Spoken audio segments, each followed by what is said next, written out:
Hello and welcome दोस्तों, मैं आप सभी का दोस्त सोनू विश्वकर्मा आप सभी का स्वागत करता हूँ आज के एक नई वीडियो में। तो आज के इस वीडियो में हम लोग देखने वाले हैं 10 जावास्क्रिप्ट के ऐसे कॉन्सेप्ट जो सभी के सभी डेवलपर्स को पता चाहिए। और ये कॉन्सेप्ट ऐसे होने वाले हैं जो आपको बहुत ही ज़्यादा इंटरव्यू पॉइंट ऑफ व्यू या फिर सब जावास्क्रिप्ट को समझने के पॉइंट ऑफ व्यू से बहुत ही इंपॉर्टेंट है। तो आई होप आपको ये वीडियो अच्छा लगेगा। So let's start with the first JavaScript का कॉन्सेप्ट जो है होस्टिंग का। बहुत से लोगों को ये वाला कॉन्सेप्ट पता हो सकता है, but this is the starting point. इसी तरीके के और जो भी इम्पॉर्टेंट वाले जावास्क्रिप्ट का कॉन्सेप्ट है वो मैं यहाँ पे कवर करने वाला हूँ। तो ये पहला है होस्टिंग। तो होस्टिंग वाला कॉन्सेप्ट तो बेसिकली क्या बोलता है, ये हम लोग डायरेक्टली एक एग्जांपल से समझते हैं जिससे आपको समझ में आए क्या है होस्टिंग। तो let me take an example. तो मैं एक वेरिएबल बनाता हूँ, लेट्स से उसका नाम है फर्स्ट नेम। फर्स्ट नेम नाम का एक वेरिएबल बनाया मैंने, फर्स्ट नेम नाम का एक वेरिएबल बनाया। लेट्स से वो फर्स्ट नेम मैंने यहाँ पे सोनू रख दिया है। अब ये जो भी चीज़ मैंने बनाया है इसको बोला जाता है वेरिएबल डिक्लेरेशन। ये तो पहले बता दूं, मैं क्लियर कर दूं कि डिक्लेरेशन क्या होता है वेरिएबल का और डेफिनेशन क्या होता है। इसे बोला जाता है वेरिएबल डेफिनेशन और इनिशियलाइजेशन बोल लो आप। वेरिएबल इनिशियलाइजेशन, ठीक है। तो डेफिनेशन बोल सकते हो या फिर इनिशियलाइजेशन बोल सकते हो। बट डिक्लेरेशन क्या होता है, वेरिएबल का डिक्लेरेशन क्या होता है कि आप खाली उस वेरिएबल को डिक्लेयर मतलब बना दे रहे हो, बस बना दे रहे हो, उसको वैल्यू वगैरह असाइन नहीं करते हो, तो आप बोलते हो उसका डिक्लेरेशन कर दिया है। So this is called as declaration और डेफिनेशन ये होता है, ठीक है। अब हम लोग आगे का कंसेप्ट समझते हैं, ठीक है। Let's start. तो हमारे पास एक वेरिएबल बनाया है मैंने फर्स्ट नेम ना करके, और मैं क्या करता हूँ console.log कर देता हूँ ये वेरिएबल को, ठीक है। तो और मैंने क्या किया, एक index.html बना दिया है, ये सिंपल सा। और मैंने यहाँ पे अपना स्क्रिप्ट को एम्बेड कर दिया है। अब मैं गो लाइव सर्वर से लाइव जाके वो वेबसाइट को सर्व करता हूँ, ठीक है। तो यहाँ पे वो वेबसाइट आ रही है और मैं कंसोल किया हूँ, तो मैं इंस्पेक्ट पे जाऊँगा और कंसोल में देखो सोनू आ रहा है।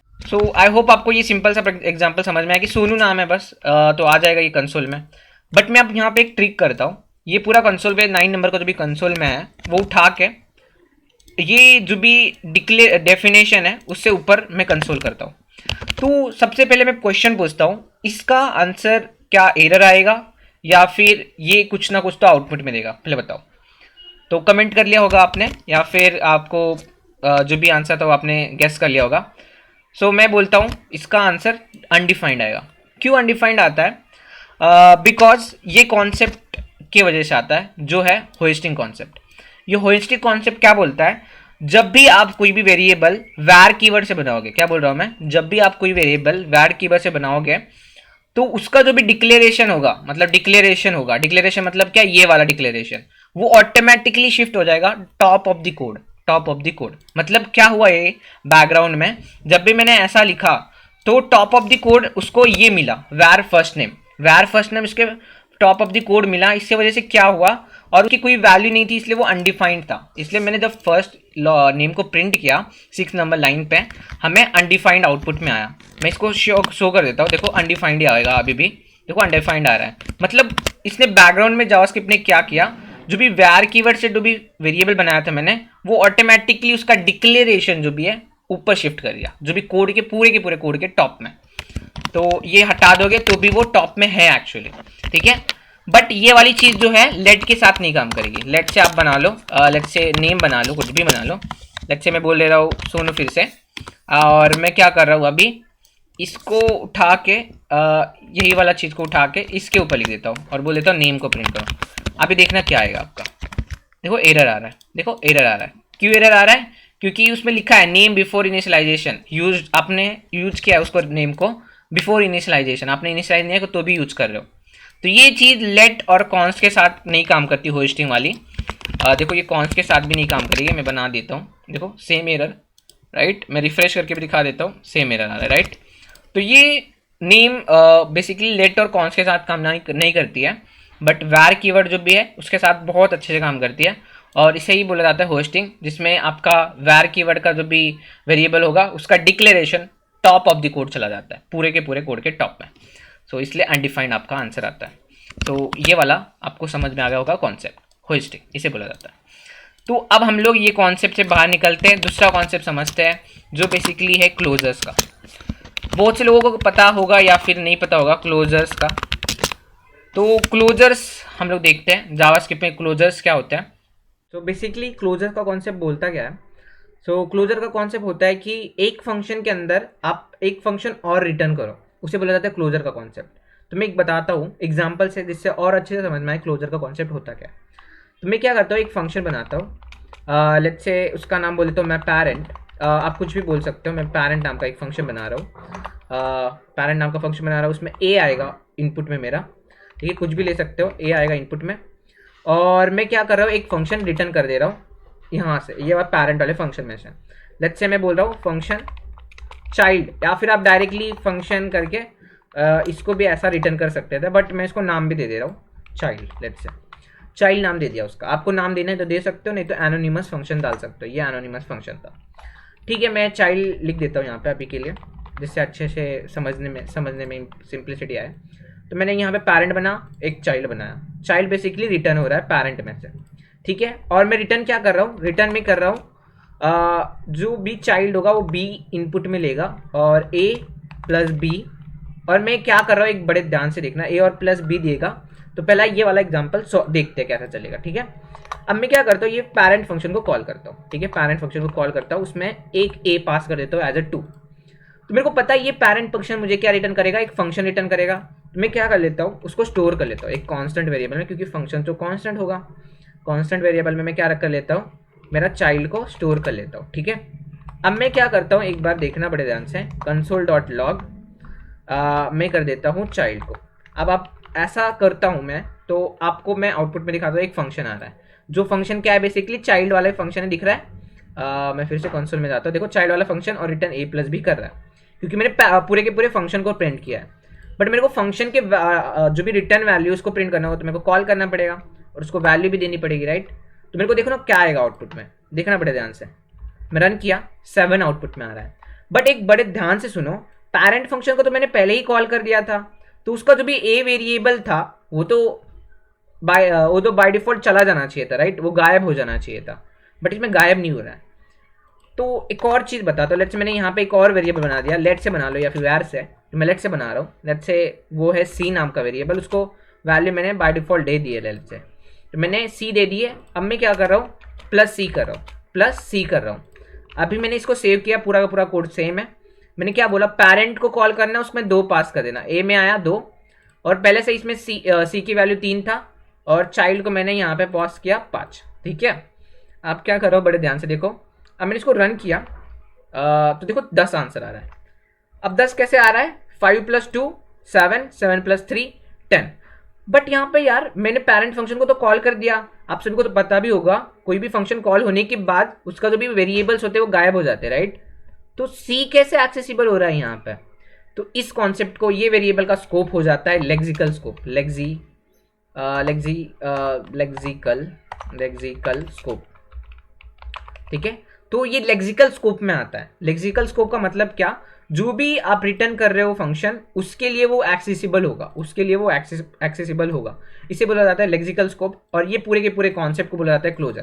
क्लोजर मतलब क्या, एक पैरेंट फंक्शन के अंदर आप एक फंक्शन को रिटर्न करते हो, एक कोई भी फंक्शन के अंदर आप फंक्शन को रिटर्न करते हो, उसे बोला जाता है क्लोजर। और इस क्लोजर में आपको एक एडवांटेज मिलता है, जो भी पैरेंट फंक्शन का वेरिएबल्स होंगे वो चाइल्ड जो भी रिटर्न वाला फंक्शन होगा उसमें एक्सेसिबल होगा, बिकॉज ऑफ लेक्सिकल स्कोप का कॉन्सेप्ट। तो आई होप आपको क्लोजर समझ में आया। तो आप इसी तरीके से इसे नहीं कॉल कर सकते हो, इसका कॉल करने का बहुत सिंपल तरीका है। उसे बोला जाता है, देखना अभी कॉल करने का तरीके को, ये पैरेंट है, मैं इसको 2 पास कर दूंगा।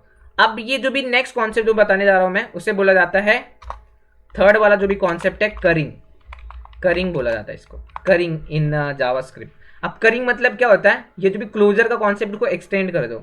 अब मैं कॉल करने के लिए क्या कर रहा था, एक वेरिएबल में स्टोर कर रहा था। अब इसको स्टोर करने की जरूरत नहीं है, आप इसको कॉल कर लो फिर से। आप इसमें डाल दो फिर से 5, जो भी डाल रहे थे वही वाला चीज़, अब सेम आंसर आएगा तो भी।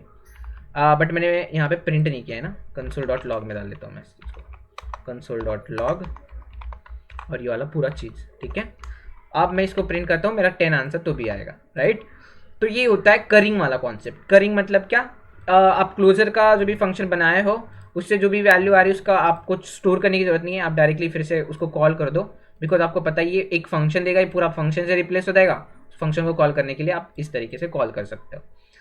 तो ये करिंग कंसेप्ट बेसिकली हेल्प करता है आपको unlimited of time next function को कॉल करने में, ठीक है, नेक्स्ट फंक्शन को कॉल करने में। अभी के लिए फंक्शन नहीं है और अवेलेबल, तो इसलिए नहीं हो रहा है, बट आप इसके अंदर जाके रिटर्न की जगह पे ऐसा कर सकते हो, फिर से एक फंक्शन बना सकते हो, बोल सकते हो सी फंक्शन, और आप फिर डायरेक्टली एनोनिमस फंक्शन बना सकते हो और इसमें रिटर्न कर सकते हो a प्लस बी प्लस सी।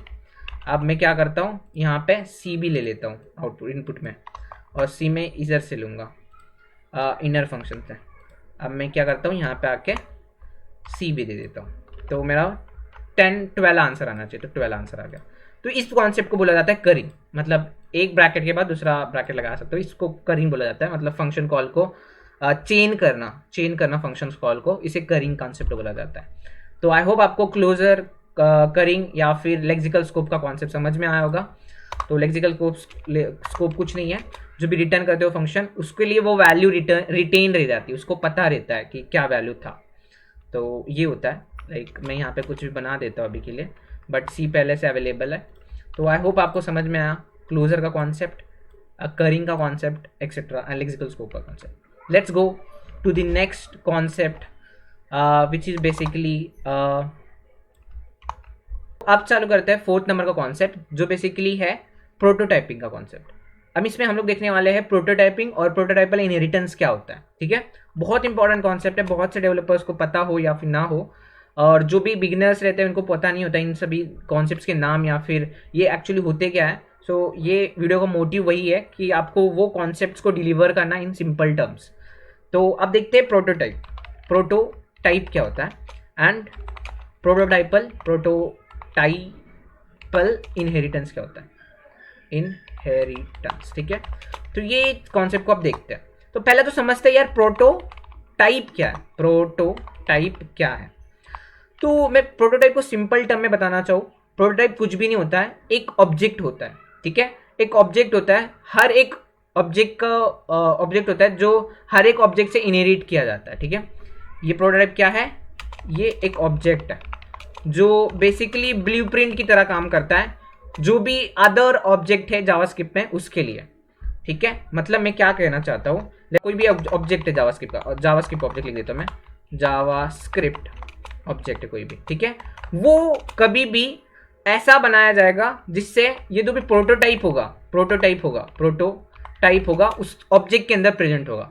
इसीलिए तो बोला जाता है जावास्क्रिप्ट में जो भी चीज़ होती है वो ऑब्जेक्ट होती है, जावास्क्रिप्ट में जो भी चीज़ होती है वो ऑब्जेक्ट होती है, बिकॉज हर एक चीज़ जाके ऑब्जेक्ट वाले प्रोटोटाइप से मिलती है। तो मैं इसको एग्जांपल से दिखाता हूँ। मैं क्या करता हूँ, यहाँ पे ही एग्जांपल बनाता हूँ ये कंसोल में। तो लेट्स से मैं एक वेरिएबल बनाता हूँ ओबीजे नाम का, ठीक है। मैं ओबीजे नाम का एक वेरिएबल बनाता हूँ जिसमें मैं ऑब्जेक्ट बनाऊंगा, और ऑब्जेक्ट में a=1 डाल देता हूँ, b=2 डाल देता हूँ, ठीक है। ऑब्जेक्ट बना लिया, एंटर मार, तो मेरे पास ऑब्जेक्ट आ चुका है। मैं कंसोल डॉट लॉग कर दूँ ये ऑब्जेक्ट को, ठीक है, ओबीजे को, और मैं एंटर मारूँ तो आपको एक ऑब्जेक्ट मिल रहा है।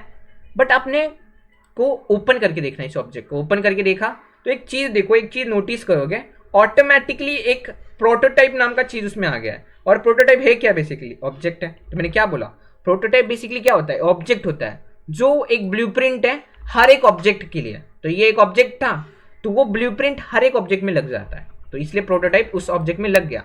और ये प्रोटोटाइप में बेसिकली है क्या, ब्लूप्रिंट है, तो बेसिकली इसमें कंस्ट्रक्टर है, हैज ओन प्रॉपर्टी, ये सभी चीज़ें होती है। तो इसे बोला जाता है बेसिकली प्रोटोटाइप, इसे प्रोटोटाइप बोला जाता है। तो प्रोटोटाइप बेसिकली है क्या, यही है, ऑब्जेक्ट डॉट, आप जब लिख सकते हो ऐसा, ऑब्जेक्ट डॉट प्रोटोटाइप। अब ये चीज़ भी सेम है, वही वाली चीज़ है, दिखाओ क्या, देखो कंस्ट्रक्टर, इसमें भी कंस्ट्रक्टर है। तो मतलब ये वाला ऑब्जेक्ट जो बेसिकली है वो इस प्रॉपर्टी को, ऑब्जेक्ट डॉट प्रोटोटाइप वाले पूरे के पूरे ऑब्जेक्ट को इनहेरिट कर रहा है, मतलब अपने पास रख रहा है। तो इसे बोला जाता है ऑब्जेक्ट वाला इनहेरिटेंस, प्रोटोटाइपल इनहेरिटेंस। मैं और अच्छे से बताऊंगा, बट आई होप आपको प्रोटोटाइप समझ में आ गया। मतलब आप कोई भी, आपको इसको डायग्राम से एक्सप्लेन करूँ तो बेसिकली ये है क्या, ये कोई भी आपने लेट्स से एक ऑब्जेक्ट बनाया, ये आपका ऑब्जेक्ट है, और ये आपका ऑब्जेक्ट ऑटोमेटिकली ऑब्जेक्ट नाम के प्रोटोटाइप से चिटक जाएगा। तो ये और ये जो भी प्रोटोटाइप होगा, इसके बाद कोई चीज़ नहीं आएगी, इसके बाद कोई चीज़ नहीं आएगी। आप लेट्स से कोई भी फंक्शन बनाते हो, वो फंक्शन भी बेसिकली क्या है, एक ऑब्जेक्ट में ही मिलता है, बट वो डिफरेंट काइंड ऑफ चीज़ है। इसी फंक्शन को हम लोग कंस्ट्रक्टर बोल देते हैं। जब ऑब्जेक्ट के फॉर्म में लिखा जाता है तो कंस्ट्रक्टर की तरह काम करता है। आपको ये कॉन्सेप्ट मैं बाद में कभी सिखाऊंगा, बट अभी के लिए समझ लो कोई फंक्शन बना रहे हो वो भी ऑब्जेक्ट में ही मिल रहा है। आपने स्ट्रिंग बनाया है, वो भी एट दी एंड ऑब्जेक्ट में ही मिलता है। बहुत सारी जो भी चीज़ें आप बनाते हो वो एट दी एंड ऑब्जेक्ट, जो भी बेसिकली प्रोटोटाइप होता है उसका, वहाँ पे ही आके मिल जाता है। ठीक है, तो वहाँ पे ही आके ये मिलने वाला है। तो इसलिए prototype eight the and object बन रहा है, क्योंकि उसका प्रोटोटाइप क्या है, ऑब्जेक्ट है। दैट्स इसको और अच्छे से बताने के लिए एक वेरिएबल बना लेता हूँ एरे नाम का, इससे और अच्छे से एक्सप्लेन हो जाएगा, क्योंकि एरे खुद में एक ऑब्जेक्ट है। अब आप बोल रहे हो कैसे बोल रहे हो यार भैया, ऑब्जेक्ट कैसे हो सकता है, मैं दिखाता हूँ। लेट्स से मैं एंटर करता हूँ। हमने इस एरे को प्रिंट किया और एंटर करा, ओपन किया, देखो प्रोटोटाइप में आ गया। और प्रोटोटाइप क्या है, अब एरे है, तो इसके बाद भी अंदर भी एक प्रोटोटाइप होगा डेफिनेटली। देखो इसके अंदर और एक प्रोटोटाइप है, अब वो ऑब्जेक्ट है, इसके बाद कोई ऑब्जेक्ट, इसके बाद कोई और प्रोटोटाइप नहीं होगा। ठीक है, इसके बाद कोई और प्रोटोटाइप नहीं होगा। तो ये होता है हमारा प्रोटोटाइप। ठीक है, ये होता है हमारा प्रोटोटाइपिंग। और ऑब्जेक्ट भी एक क्या हो गया एट दी एंड, एरे भी एक क्या हो गया एट दी एंड, वो भी एक प्रोटोटाइप है और वो भी एक ऑब्जेक्ट है। इसलिए एरे भी यहाँ पे लिख सकते हो आप, जो एरे भी है, एरे भी था, वो भी क्या है, वो भी ऑब्जेक्ट ही है एट दी एंड। और ऑब्जेक्ट लास्ट में नल होगा क्योंकि उसका प्रोटोटाइप नहीं है। तो if I want to show you, मैं कंसोल डॉट लॉग करूँ ARR डॉट प्रोटोटाइप, प्रोटोटाइप, और मैं इसको प्रिंट करूँ तो स्पेलिंग गलत लिख दिया I guess, prototype ARR dot underscore underscore proto, अरे underscore underscore proto underscore underscore. ठीक है, तो मेरे पास एक प्रोटोटाइप मिला जिसमें जो पहला वाला प्रोटोटाइप था, ये एरे ऑफ प्रोटोटाइप, वो हमें मिल गया। अब इस एरे ऑफ प्रोटोटाइप का भी मैं प्रोटोटाइप देखना चाहूँ तो मैं इस वाले लाइन को कॉपी करता हूँ और इसमें आके ARR फिर से लिख देता हूँ। चलो कंसोल, यहाँ लाइन को कॉपी, यहाँ पे आके मैं लिख देता हूँ ARR underscore underscore proto dot underscore underscore proto. इसका भी प्रोटोटाइप मेरे को देखना है। अब देखो ये क्या आ रहा है, ऑब्जेक्ट आ रहा है। क्यों ऑब्जेक्ट आ रहा है, बिकॉज इसका भी प्रोटोटाइप देख रहे हो तो मतलब ये देख रहे हो आप, ऑब्जेक्ट देख रहे हो। अब उसका भी प्रोटोटाइप देखना है, ये ऑब्जेक्ट का भी प्रोटोटाइप देखना है। अब हम लोग क्या करेंगे, कॉपी कर लेते हैं इसको, यहाँ पे आके पेस्ट करते हैं और डॉट फिर से लगा दो अंडरस्कोर अंडरस्कोर प्रोटो। जब तक नल नहीं आता या फिर अनडिफाइंड नहीं आता तब तक चलता रहता है। तो अभी नल आ गया, देखो अब नल आ गया, क्योंकि ऑब्जेक्ट के बाद कुछ है ही नहीं। मैंने बोला ना ऑब्जेक्ट इज लास्ट, तो ये यहाँ तक तो ऑब्जेक्ट था, इसके बाद प्रोटो लिखा तो नल आ गया। तो ये होता है हमारा प्रोटोटाइपल इनहेरिटेंस और प्रोटोटाइपल चेनिंग। नहीं, इनहेरिटेंस नहीं, प्रोटोटाइप होता है और इसको प्रोटोटाइपिंग चेनिंग बोला जाता है। तो जब तक आपका प्रोटोटाइप ऑब्जेक्ट तक नहीं पहुंच जाता है, तो ये ऑब्जेक्ट था, तब तक आपको चेन करना पड़ता है और इसके बाद नल आ जाता है। तो इस प्रोटोटाइप से फायदा क्या मिलता है, ये प्रोटोटाइप से फायदा ये मिलता है कि आपका कोई भी जो भी प्रॉपर्टी होगा वो ऑब्जेक्ट में प्रेजेंट नहीं होगा। जैसे कि एरे में आपने लिखा फाइंड वाला, मैप वाला property, let's say array dot map लिखते हो, एरे डॉट मैप लिखते हो, पर एरे में तो आपने डिफाइन नहीं किया है, वो ऑब्जेक्ट है मैंने बोला। तो एरे में तो ये प्रॉपर्टी है ही नहीं, वो क्या करता है उसके बैक जाता है, उसके बैक जाता है, मतलब ये वाले प्रोटो पे पूछता है क्या आपके पास ये प्रॉपर्टी है, तो वो बोलेगा है मेरे पास। क्यों, मैं दिखाता हूँ आपको। ये ARR डॉट प्रोटोटाइप मैंने लिखा था, यहाँ पे दिखाता हूँ मैं। देखो ये ARR डॉट प्रोटोटाइप, इसमें देखो मैप है क्या, देखो यहाँ पे कहीं तो मैप होगा, ये दिख रहा है मैप, तो यहाँ से फाइंड अप किया। तो वो कोई भी प्रॉपर्टी उसके पेरेंट में नहीं मिला तो उसके नीचे नीचे जाता रहता है, उसके नीचे नीचे जाता रहता है। तो इसे बोला जाता है प्रोटोटाइपल चेनिंग, जिससे वो प्रॉपर्टी को ढूंढ के लाता है। और नहीं मिला तो नल तक पहुंच गया तो मतलब बोल देता है प्रोटोटाइप है, प्रॉपर्टी है ही नहीं। जैसे कि मैं लिख दूँ ए, लिख दूँ ए, अब ए प्रोटोटाइप है ही नहीं तो अनडिफाइंड रिटर्न कर देगा वो। तो आई होप आपको अब समझ में आया कि क्या होता है प्रोटोटाइपिंग, ठीक है, और प्रोटोटाइपल चेनिंग। अब हम लोग देखते हैं प्रोटोटाइपल इनहेरिटेंस क्या होता है। तो प्रोटोटाइपल इनहेरिटेंस एक्सप्लेन करने के लिए मैं क्या करता हूँ, एक ऑब्जेक्ट बनाता हूँ, लेट्स से कॉन्स्ट, और मैं वैर से बना लेता हूँ लेट्स से, और लेट्स से मैं बोल देता हूँ obj1 obj1, ठीक है। और इसमें कुछ तो मैं एक फंक्शन बना देता हूँ, लेट्स से मेरा पास एक फंक्शन है, इसको और अच्छा और रियल वर्ल्ड लगाने के लिए मैं पर्सन नाम का एक वो बनाता हूँ, ठीक है, ऑब्जेक्ट। और पर्सन क्या कर सकता है, वॉक कर सकता है, तो मैं इसको एक वॉक नाम का एक्शन मतलब एक मेथड दूंगा। और मैं एरो फंक्शन यहाँ पे यूज़ कर रहा हूँ। आप फंक्शन भी सिंपल यूज कर सकते हो। और यहाँ पे लिख देता हूँ कंसोल डॉट लॉग मेरा walk, I am walking, person walking, ठीक है, ग्रेट। और मैं यहाँ पे एक फंक्शन लिख देता हूँ नेम होगा या नहीं इस पर, मतलब मैं बोल देता हूँ वो स्पीक कर सकता है या नहीं वो पर्सन, ट्रू और फॉल्स। तो हर एक पर्सन स्पीक कर सकता है, इसलिए डिफॉल्ट वैल्यू मैंने ट्रू रख दी उसकी।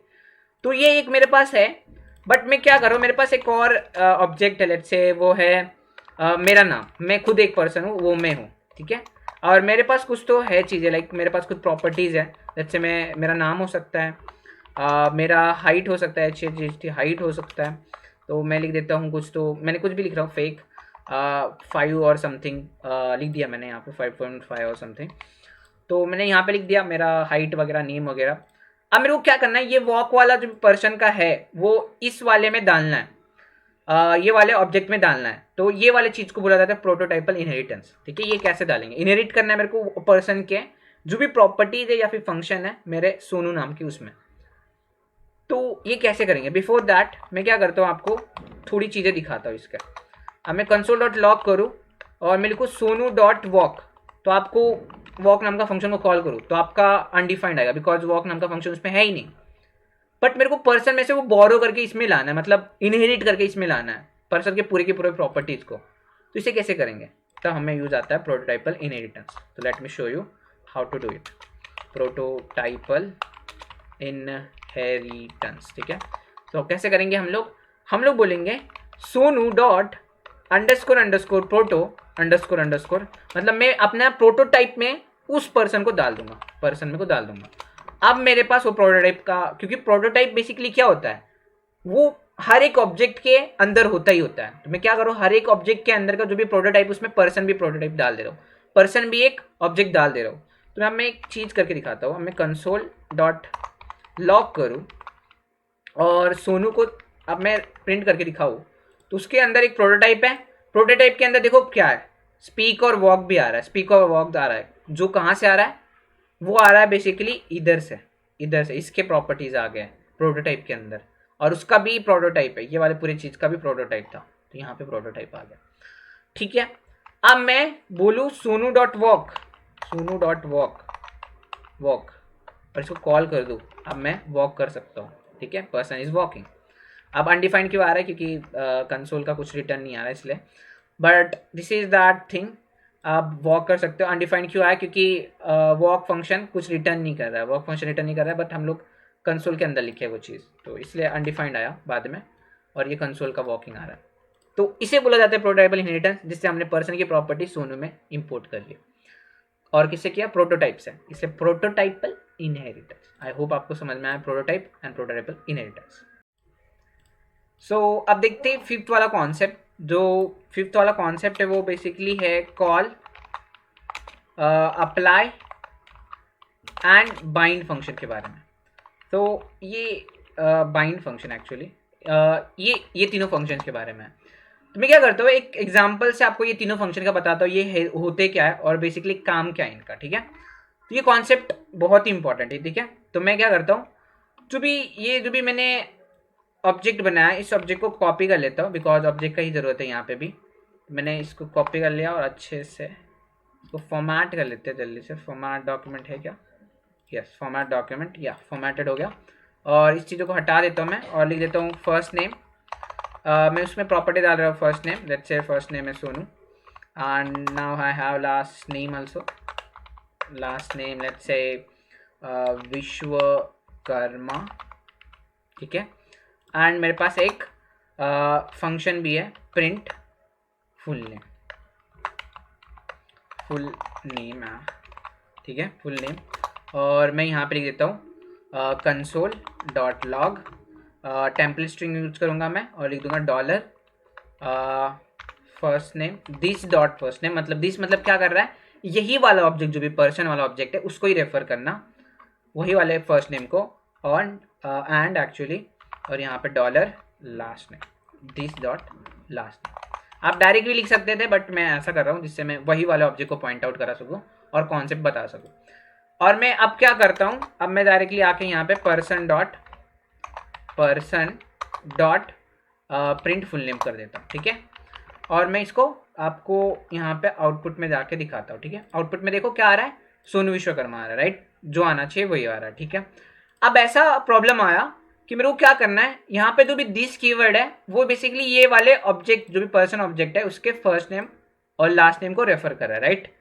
अब मेरे को ये दिस वाले कीवर्ड का रेफर करवाना है ये वाले ऑब्जेक्ट के फर्स्ट नेम और लास्ट नेम को। मैं वहाँ पे फर्स्ट नेम और लास्ट नेम को कॉपी कर लेता हूँ और यहाँ पे नाम बदल देता हूँ राहुल, और यहाँ पे विश्वकर्मा के जगह पे कुछ तो लिख देते हैं like XYZ something, Rahul XYZ, ठीक है, इसका ऐसा कुछ तो नाम है।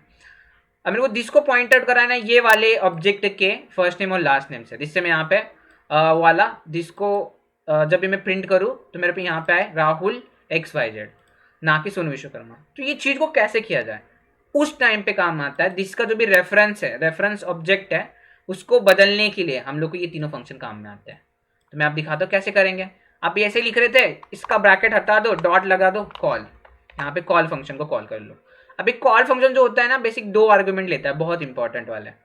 तो पहला आर्गुमेंट जो भी है वो बताता है कि कौन सा दिस आर्गुमेंट लेता है, दिस आर्गुमेंट लिखा ना, कौन से ऑब्जेक्ट को अब दिस बनाना है आपको, ये मैंने बोल दिया दिस, सोनू वाले ऑब्जेक्ट को बना दो दिस, ठीक है।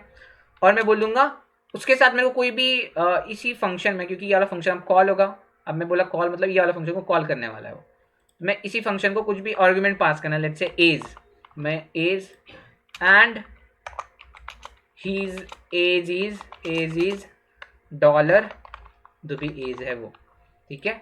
अब मैं यहाँ पे एज भी पास कर सकता हूँ, लेट्स से 21, और मैं इसको रन करता हूँ। तो यहाँ पे देखो Rahul XYZ and his age is 21, तो ऐसा लिख दिया। तो अब मेरा जो दिस है इसको ना पॉइंट करके इस ऑब्जेक्ट को पॉइंट कर रहा है, क्योंकि मैंने कॉल से उसको बेसिकली उसका रेफरेंस चेंज कर दिया। तो आई होप आपको समझ में आया ये वाला कॉल क्या करता है, बेसिकली आपके दिस का पॉइंटर को चेंज कर देता है, किस पॉइंट ऑब्जेक्ट को पॉइंट करना चाहिए। और इसके बाद जो भी आपको आर्गुमेंट देना है वाले फंक्शन को वो दे सकते हो। जैसे मेरे को एक और देना है, सिटी देना है, सिटी, तो मैं यहाँ पे आके सिटी भी दे सकता हूँ, सिटी दे सकता हूँ, ठीक है। और यहाँ पे मैं and he is living in the dollar city, word wrap कर लेता हूँ और मैं बोल देता हूँ सिटी, मेरे पास सिटी भी आ जाएगा, देखना भाई ध्यान से। क्या हो गया, सिटी को कॉपी कर लेते हैं अच्छे से। क्या हो रहा है, लाइन नंबर 72 पे इशू है, यहाँ पे इशू है। ओके सिटी, बेसिकली मेरे को सिटी पास करना पड़ेगा ना, सॉरी। अच्छा यहाँ पे कर देता हूँ मैं, यहाँ पे तो मेरे पास पुणे आ रहा है, राइट। तो ये हो गया हमारा ऑब्जेक्ट का चेंज करना रेफरेंस, और यहाँ पे आप पैरामीटर जितने भी चाहो उतने पास कर सकते हो। अब मैं बता दो अप्लाई फंक्शन क्या करता है। अप्लाई फंक्शन सेम होता है अपना कॉल के फंक्शन के जैसा ही। तो मैं इसको कॉल फंक्शन को कॉपी कर लेता हूँ डायरेक्टली ये वाला लाइन को ही, और अप्लाई फंक्शन को एक्सप्लेन करता हूँ। अब मैं यहाँ पे लिख देता हूँ अप्लाई फंक्शन, ठीक है। अप्लाई सेम होगा, बट अप्लाई फंक्शन बेसिक एक चीज़ करेगा डिफरेंट, वो एरे ऑफ आर्गुमेंट लेगा, बस इतना ही डिफरेंस करता है। 22 लिख देता हूँ और यहाँ पे पुणे की जगह पे लिख देता हूँ मुंबई, ठीक है। और अब मैं प्रिंट करूँगा तो यहाँ पे मुंबई आ जाएगा, और 22 तो है। तो ऐसा होगा, ये एरे ऑफ आर्गुमेंट देना है बस। अप्लाई फंक्शन इतना ही डिफरेंस करता है, एरे ऑफ आर्गुमेंट दे दो बस। और अभी जो बाइंड फंक्शन है ना, बाइंड फंक्शन क्या करता है, जो भी फंक्शन है इसका कॉपी रिटर्न करेगा, बाइंड करेगा इससे दूसरे नए ऑब्जेक्ट से, नए दिस को बाइंड कर देगा नए ऑब्जेक्ट से, और उसका कॉपी रिटर्न करेगा। ये होता है बाइंड फंक्शन का काम। तो मैं सेम उस चीज़ को कॉपी किया था उसको कर दूंगा, और यहाँ पे आके बाइंड लिख दूंगा। किसको करना है बाइंड, सोनू वाले ऑब्जेक्ट को। अब ये बाइंड करने के बाद क्या देगा, copy of that full name वाला फंक्शन। तो मैं लिख देता हूँ कॉन्स्ट कॉपी फुल नेम, जो भी फंक्शन है उसका कॉपी दिया उसने। अब मैं कॉपी फुल नेम को कॉल कर सकता हूँ, ठीक है, क्योंकि वो फंक्शन है, कॉल कर लूँगा। अब देखो क्या आएगा, कॉपी ऑफ फुल नेम वाला इसका आउटपुट ही है। अनडिफाइंड क्यों आ रहा है, क्योंकि मैंने इसको कुछ पास ही नहीं किया है, राइट। तो मैं यहाँ पे आके पास कर देता हूँ, लेट्स से एज इज 29 और city is let's say Pune again, okay. अब देखो एज 29 आ रहा है और पुणे तो आ रहा है। तो ये होता है bind function. Bind basically copy return कर देता है वाले फंक्शन की जिस पे अप्लाई किया है बाइंड को, उसकी कॉपी आ जाएगी, ठीक है यहाँ पे। तो और वो बाइंड करेगा जिस ऑब्जेक्ट को बाइंड कराना है। तो ये होता है हमारा कॉपी, अप्लाई और बाइंड फंक्शन। ये बहुत ही इंपॉर्टेंट कॉन्सेप्ट था, तो आई होप आपको समझ में आया। तो चलिए चलते हैं नेक्स्ट कॉन्सेप्ट की तरफ। अब जो भी नेक्स्ट कॉन्सेप्ट हम लोग देखने वाले हैं वो है 3, इवेंट बबलिंग का, इवेंट कैप्चरिंग का, and event propagation and prevent default का। ये मैंने लिख के रखा है। सिमिलरली ये जो भी चीज़ है नेक्स्ट, मैंने इसमें और थोड़ी चीज़ें ऐड करके रखी जिससे मैं टाइम सेव कर सकूँ। तो मैंने इसमें एक चीज़ ऐड कर ली है, एक ड्यू बना लिया है और उसमें एक बॉर्डर वगैरह दे दिया है, और उसके ड्यू के अंदर एक बटन बना लिया है, और बटन को बटन आईडी दी है, और ड्यू को पैरेंट आईडी दी है, क्योंकि ये पैरेंट के अंदर बटन है, राइट, ड्यू के अंदर बटन है, दैट्स वाई इसको पैरेंट बोल दिया। तो ये सेटअप है। अब मैं क्या कर रहा हूँ, इवेंट बबलिंग सिखाता हूँ आपको क्या होता है।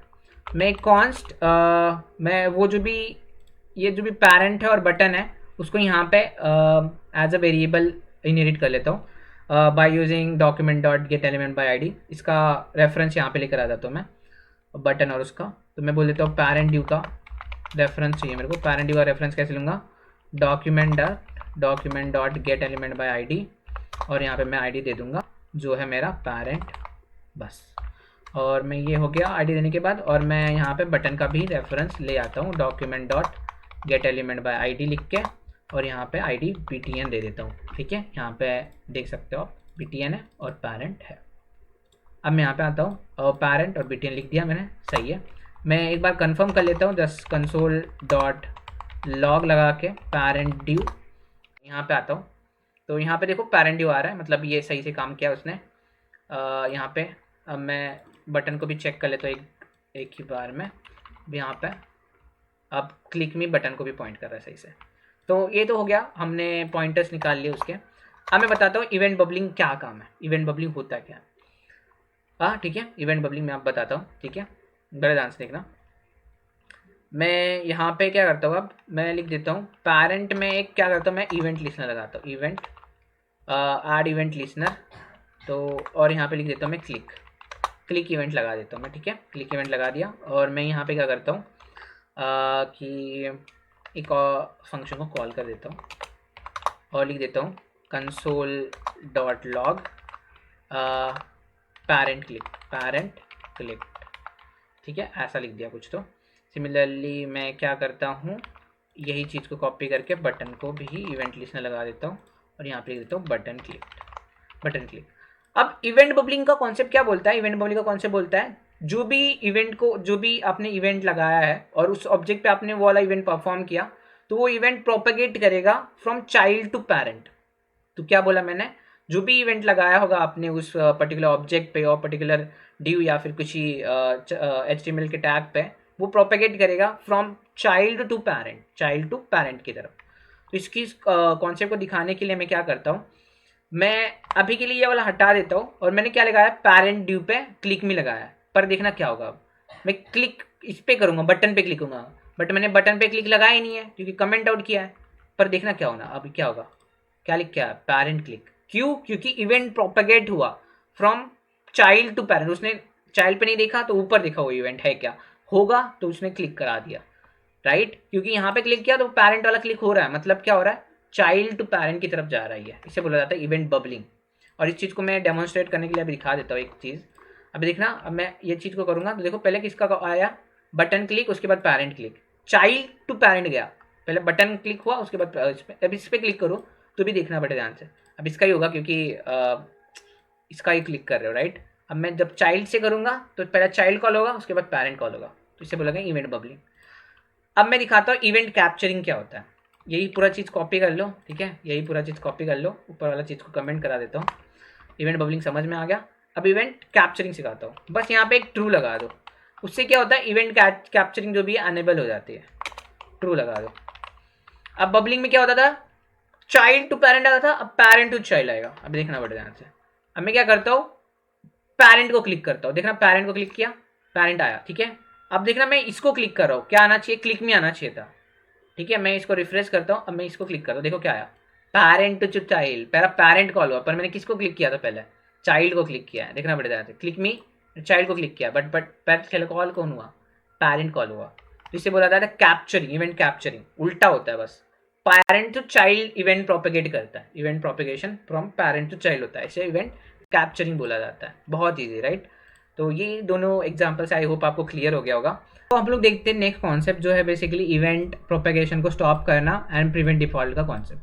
तो इसको दिखाने के लिए मैं क्या करता हूँ, इवेंट बबलिंग को अनेबल कर लेता हूँ। अब इससे इवेंट बबलिंग अनेबल हो जाएगा। मैं एक बार दिखा देता हूँ। मैं क्या करता हूँ, पैरेंट को क्लिक करता हूँ, चाइल्ड को क्लिक करता हूँ। देखो चाइल्ड को क्लिक किया तो पहले चाइल्ड वाला हुआ, उसके बाद पैरेंट वाला हुआ, तो इवेंट बबलिंग है, चाइल्ड टू पैरेंट हो रहा है। फिर से दिखाता हूँ, चाइल्ड को क्लिक किया, पैरेंट वाला भी हो रहा है, बट कब हो रहा है, चाइल्ड के बाद हो रहा है क्लिक। ठीक है, अब ये बिहेवियर को मेरे को कट करना होगा, ये बिहेवियर को बंद करना होगा, मतलब चाइल्ड के बाद पैरेंट पे नहीं जाए, मतलब बबलिंग स्टॉप करनी होगी। तो मैं क्या करूँगी, यहाँ पे ये कॉल बैक को ई पास करूंगा। ई बेसिकली इवेंट है, इवेंट जो भी हो रहा है उसका ऑब्जेक्ट मिलता है वो है ई डॉट, मैं बोल दूंगा प्रिवेंट स्टॉप प्रोपेगेशन। अब इससे क्या होगा, जो भी इवेंट प्रोपेगेट हो रहा था पैरेंट तक जा रहा था वो प्रोपेगेट नहीं होगा और बटन पे ही रह जाएगा। अब मैं यहाँ पे आता हूँ और रिफ्रेश कर देता हूँ इस चीज़ को। अब मैं क्लिक करता हूँ, देखो क्लिक में खाली हुआ, बटन ड्यू पे नहीं गया, वो ड्यू पे नहीं गया। मैं ड्यू पे क्लिक करूँगा तभी ड्यू पे जाएगा। ठीक है, अब देखो यहाँ पे हो रहा है सही से, एक ही बार आ रहा है, राइट। अब नहीं प्रोपेगेट हो रहा है, इसे बोला जाता है स्टॉप प्रोपेगेशन। तो बबलिंग को आप स्टॉप करा सकते हो। तो ये होता है स्टॉप प्रोपेगेशन। अब हम लोग देखते हैं नेक्स्ट कॉन्सेप्ट प्रिवेंट डिफॉल्ट का। तो प्रिवेंट डिफॉल्ट बेसिकली होता क्या है, अब इसको दिखाने के लिए मैं एक चीज़ करता हूँ, एक एंकर टैग बनाता हूँ। लेट्स से मैं एक यहाँ पे एंकर टैग लेता हूँ और यहाँ पे लिख देता हूँ www.google.com और मैं बोलता हूँ गूगल, यहाँ पे ऐसा लिख देता हूँ और मैं यहाँ पे जाऊँ और यहाँ पे क्लिक करूँ तो मेरा google.com पे नहीं गया, बिकॉज उसका बेसिक बिहेवियर ऐसा था। ठीक है, मैं एक काम करता हूँ, इसका एग्जांपल ऐसा ले लेते हैं, बोल देता हूँ मैं यही पेज का पेजेस नाम के सेक्शन में जाना चाहता हूँ, यही वेबसाइट के, ऐसा कुछ बोल देता हूँ। अब मैं देखो पेजेस नाम के सेक्शन में आ रहा हूँ, बट पेजेस नाम का सेक्शन नहीं है इसलिए ऐसा आ रहा है, बट ठीक है अभी के लिए ऐसा समझ लो हो रहा है। तो बेसिक क्या हो रहा है यहाँ पे, जब भी मैं इस लिंक पे क्लिक कर रहा हूँ तो मैं एक चीज़ पे डिडायरेक्ट कर पा रहा हूँ, करा जा रहा हूँ। तो मेरे को क्या करना है, ये चीज़ को प्रिवेंट करना है। अब मेरे को प्रिवेंट डिफॉल्ट आएगा, क्योंकि ये डिफॉल्ट बिहेवियर है एंकर टैग का, कि वो बेसिकली क्या हो जाता है, वो वाले पॉइंट पे चला जाता है जो पॉइंट आपने दिया होगा उसके इसमें href में, वहाँ पे चला जाता है वो। ठीक है, तब इसको डिफॉल्ट इवेंट को, मेरे को डिफॉल्ट नेचर को प्रिवेंट करना है। तो मैं कैसे करूँगा, पहले तो मैं एंकर टैग का रेफरेंस यहाँ पे ले आता हूँ। तो मैं बोलूँगा डॉक्यूमेंट डॉट क्वेरी सिलेक्टर और मैं बोलूँगा एंकर टैग और मैं बोलूँगा एंकर डॉट, अब मैं सिमिलर चीज़ लगाता हूँ यहाँ पे,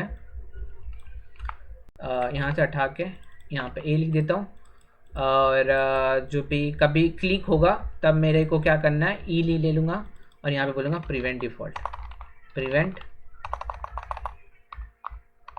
E dot prevent default, that's it. अब मैं यहाँ पे आऊँ और यहाँ पे आके क्लिक करूँ, आई गेस स्पेलिंग रॉन्ग है थोड़ा, ए डॉट प्रिवेंट डिफॉल्ट की स्पेलिंग क्या हो रहा है, प्रिवेंट डिफॉल्ट, या इट्स करेक्ट। तो I guess I got the problem. So problem is that मैंने ए को स्ट्रिंग के फॉर्मेट में नहीं लिखा है, दैट्स वाई। अब मैंने ए का लिखा, अब मैं प्रिवेंट डिफॉल्ट करूँगा।